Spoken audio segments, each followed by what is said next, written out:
Bonjour à tous, j'espère que vous allez bien. Nouvelle capsule sur l'alcaline ionisée. On va aujourd'hui parler d'un sujet très intéressant. Vous ne le savez peut-être pas, je suis un fan du Japon et je me suis intéressé également à toute la culture, vous voyez, les traditions des bains japonais. Et on va parler aujourd'hui des onsen, qui sont les sources d'eau chaude réputées mondialement aujourd'hui et notamment au Japon, et particulièrement celle de l'île au nord du Japon qui s'appelle Hokkaido. Alors je vous le rappelle, cette chaîne ne fait aucune allégation médicale. Je suis juste là pour un éveilleur de conscience peut-être de l'importance de s'hydrater, parce qu'aujourd'hui c'est un sujet malheureusement qui est souvent ignoré, abandonné par notamment les médias, et c'est pour cette raison que j'ai créé d'ailleurs cette chaîne. Et en deuxième lieu, vous le savez, je produis 2 capsules par semaine, une le mercredi, une le dimanche. Alors on va parler finalement du rôle crucial également de l'eau, notamment sur la peau. Et vous savez, vous avez sans doute vu mes 2 dernières capsules qui parlent à la fois de l'importance de l'hydratation par rapport à votre microbiote, donc de votre peau, mais également le fait qu'on produise du collagène. Donc l'eau, vous savez à quel point c'est un élément majeur. Je vous le rappelle, 9 cellules de votre corps sur 10 sont composées d'eau, que l'eau a un rôle crucial. Et sachez que le Japon a une culture ancestrale du bain qu'on appelle le sento. Le sento, sachez que c'est un bain qu'on fait à la maison, mais qui n'a absolument rien à voir avec les onsen, qui eux, on va le voir, sont des endroits qui sont régulés notamment par les autorités japonaises. Mais en tout cas, sachez que l'art au Japon, l'art du bain est ancestral, et qu'on peut trouver des publications qui remontent très loin, notamment à l'époque même des samouraïs, où d'ailleurs ces bains à l'époque étaient réservés à une forme d'élite de la société, à la fois sur le plan social mais également sur le plan spirituel. Donc il faut comprendre qu'on va se mêler au niveau de ces traditions, beaucoup de traditions ancestrales et spirituelles liées également au shintoïsme. Mais ce que je vous invite tout de suite à comprendre, c'est que les Japonais ont une particularité au fait de comprendre qu'ils prennent soin de leur corps, et prendre soin de son corps qui est véritablement le temple de notre santé, eh bien ils considèrent qu'il faut régulièrement en prendre soin, et c'est pour cela d'ailleurs qu'ils utilisent ces bains très souvent, et c'est donc cela dont je vais vous parler dans cette capsule. Sachez que préalablement, et je l'ai déjà évoqué dans des capsules, prendre une douche aujourd'hui, c'est s'exposer simplement, exposer les 2 mètres carrés de votre peau de l'eau qui finalement, lorsqu'elle va monter en température, va rentrer dans vos pores et donc d'une certaine manière vous hydrater intérieurement, puisque sachez que votre peau c'est quand même une passoire qui va littéralement boire l'eau que vous allez donc, dans laquelle vous allez être baigné. Et sachez que malheureusement aujourd'hui, la qualité des eaux font qu'aujourd'hui nous nous exposons à une grande forme de pollution. Je pense notamment principalement à celle du chlore. Et là je vous mettrai en description ici la capsule que j'ai réalisée notamment sur les effets néfastes du chlore dans le chlore. Ils sont nombreux, tant sur le plan respiratoire que oculaire.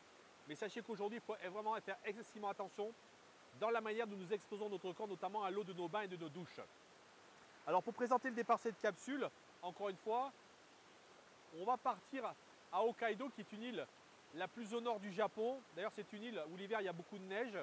Et sachez que d'ailleurs, cette île, elle est très proche de la péninsule du Kamtchatka, qui est donc la péninsule russe, donc qui est très dans la partie nordique, où il faut savoir que dans cette région, d'ailleurs comme le Kamtchatka, qui est une région volcanique, donc par essence une région volcanique, forcément révèle, en tout cas au Japon, un grand nombre de sources d'eau chaude. Eh bien on répertorie plus de 27 000 points de sources d'eau chaude, ce qui est considérable et qui permet aux Japonais d'avoir très régulièrement recours à ces bains curatifs, puisque vous allez le voir qu'au Japon, ces bains représentent véritablement un potentiel curatif, parce que ça a été défini notamment par les autorités japonaises comme étant des dispositifs pouvant améliorer notre santé. Alors pour continuer sur les particularités notamment de ces eaux au Japon, il faut savoir qu'il y a donc 27 000 sources thermales au Japon, qui est effectivement une zone volcanique où plus de 47% de l'eau qui en sort à une température supérieure à 40 degrés. Là, vous voyez pourquoi je vous parle de 40 degrés, parce que je vous disais à l'instant que le fait de vous exposer au chlore à une température très élevée, eh bien, va renforcer encore le fait que l'eau va vous rentrer sur le plan cellulaire. Et donc, par ce biais-là, eh bien, forcément faire rentrer beaucoup plus de toxines, d'où l'importance de vraiment préalablement avoir une filtration importante sur ce chlore pour ensuite pouvoir bénéficier des vertus d'une eau très chaude. Alors le mot onsen au Japon, sachez onsen, ça veut dire littéralement source d'eau chaude, et contrairement peut-être à beaucoup de pays, c'est un endroit qui a été régulé. Sachez que depuis 1948, il y a une loi qui s'appelle d'ailleurs la loi onsen, qui régule ces endroits en ayant 19 minéraux qui sont identifiés, qui contribuent de ces lieux, des endroits très fréquentés par les Japonais en termes d'amélioration de leur santé. Et en fin de compte, il faut savoir que cette loi en 1948, elle a été surtout faite pour donner de la crédibilité, pour donner des indications très précises sur le plan thérapeutique, puisque beaucoup de médecins conseillent aux gens et aux Japonais les minimum dans l'année une fois dans ces onsen. Et d'ailleurs, on pourrait faire le parallèle avec en France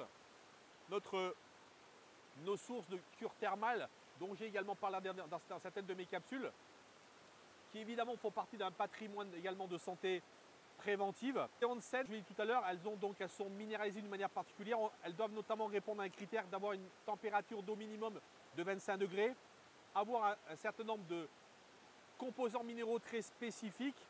Et ce qu'il faut surtout savoir, c'est que ces endroits sont contrôlés de manière très stricte et régulière, parce que ce sont finalement des endroits qui sont remis en cause chaque année pour pouvoir simplement vérifier qu'on a toujours les mêmes propriétés et la même capacité de ces eaux à en faire des eaux curatives. Et vous voyez, les Japonais ont même poussé, vous voyez, la nomenclature finalement de la définition de ces onsen en les classant en ce qu'on appelle des ryokan, donc qui sont finalement une classification, une sous-classification qui va en fonction de la qualité de ces eaux, en fin de compte, amener certaines applications thérapeutiques. Et je vous expliquerai ça tout à l'heure beaucoup plus loin. Et d'ailleurs, je vais vous mettre ici en photo des photos que vous avez sans doute vues d'ailleurs au Japon, où on voit des singes qui s'appellent les Jigokudani, qui sont donc des singes à poils longs, qui, voyez, en fin de compte, témoignent d'une chose, c'est que la nature, en fin de compte, je vous le dis souvent, elle est très instinctive et elle n'a pas besoin d'explication pour se rendre dans ces bains d'eau chaude, puisque, encore une fois, elle ressent directement les bienfaits pour son corps. Alors maintenant, pour parler donc de ces sources d'eau chaude, on va parler plus particulièrement d'une source en particulier dans l'île d'Hokkaido.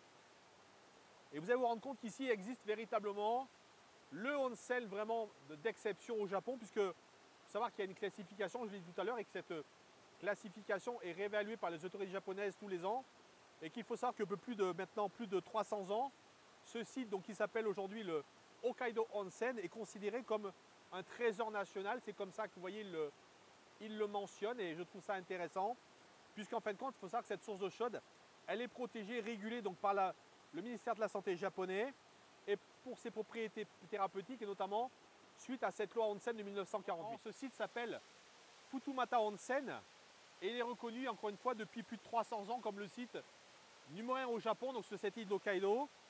Et il faut savoir qu'en fin de compte, cet onsen, en fin de compte, c'était un lieu unique par sa concentration exceptionnelle en minéraux, aux qualités reconnues au Japon, dont le tufa, dont je vous parlais tout à l'heure, qui est un minéral d'origine volcanique, reconnu pour ses vertus thérapeutiques. Alors, ce qui fait également une des particularités de cette région à Hokkaido, c'est qu'il y a ce qu'on appelle là-bas, dans un endroit donc à Hokkaido, ce qu'on appelle un dôme de travertin. Alors, vous verrez, ça ressemble à une espèce de très grosse veine calcique qui est toute blanche. Il faut savoir qu'il y en a deux dans le monde qui sont comme ça. Donc une à Hokkaido et l'autre dans le parc de Yellowstone, donc, qui est un parc national donc, dans le nord-ouest des États-Unis. Et en fin de compte, ces travertins donc, ont une concentration donc, de ce tufa tout à fait étonnante et intéressante. Et c'est pour cette raison d'ailleurs que ça fait de cet endroit un endroit unique. Là, les bains qu'on va pratiquer dans ces onsen, ils ont vocation effectivement à pouvoir vous relaxer. Et je vais vous expliquer de quelle manière, sur le plan physiologique, ça fonctionne, puisqu'en fin de compte, ça fait appel au déclenchement de deux mécanismes qu'on a dans le corps, parce que ça, dans le corps, on a deux mécanismes qui sont antagonaux mais complémentaires, qui sont à la fois le système sympathique et le système parasympathique. C'est-à-dire qu'en fin de compte, ce qui se passe, c'est que quand vous prenez un bain dans ces onsen, eh bien, il y a déjà un effet stimulant, parce qu'en fin de compte, il faut savoir que les éléments contenus dans l'eau, essentiellement des minéraux, pénètrent par la peau, donc vont forcément avoir une action sur votre métabolisme.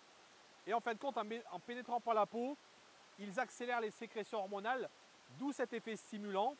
Et donc, en fin de compte, comme je vous l'ai dit à l'instant, il s'agit en réalité de l'alternance et la prévalence de ces deux parties de notre système nerveux autonome qui finissent par créer notamment une phase d'équilibre et qui permet au corps de se régénérer. Parce que vous voyez, dans un premier temps, on a souvent, en fin de compte, une élévation de la pression sanguine, du taux de sucre dans le sang, donc d'une fréquence cardiaque qui va monter.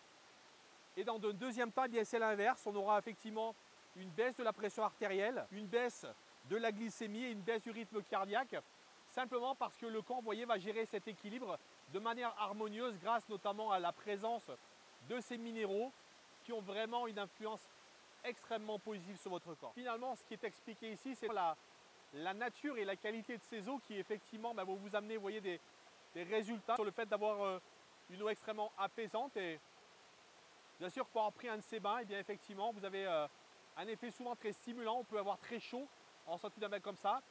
Et effectivement, sentir une augmentation de l'énergie. Et ensuite, un peu plus tard, avoir l'effet inverse, avoir un effet très apaisant et vous donner envie de dormir. Je vous recommande de pouvoir tester si vous le souhaitez. Mais au-delà de ça, ce que je voudrais simplement évoquer avec vous, et je vais vous en parler un peu plus loin dans une prochaine capsule, c'est que les Japonais ont une parfaite connaissance de ce qu'on appelle la lithothérapie, c'est-à-dire la science des pierres.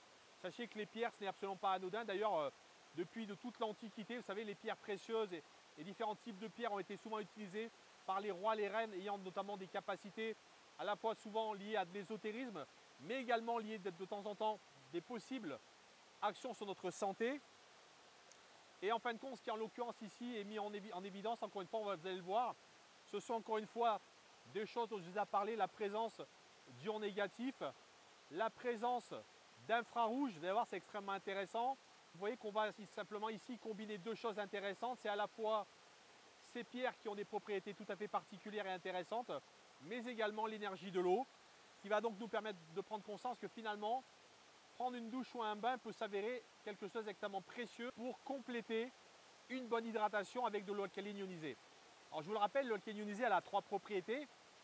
La première, je vous le rappelle, c'est une eau alcaline, donc qui est là pour tamponner l'acidité d'acidité comme un buvard et renforcer vos tampons alcalins. La deuxième, c'est une eau antioxydante qui est là justement pour lutter contre l'oxydation cellulaire et empêcher notamment vos cellules de vieillir prématurément. Et la troisième, c'est une eau hexagonale microstructurée qui va être là justement pour avoir une meilleure pénétration cellulaire, une meilleure assimilation, mais également un meilleur nettoyage. Voilà, j'espère que cette capsule vous aura intéressé, interpellé. On va dans la prochaine capsule évoquer ce que contient ce dispositif unique qui a été créé pour justement reproduire ces bains dans les zones saines. Je vous dis à très bientôt, prenez soin de vous.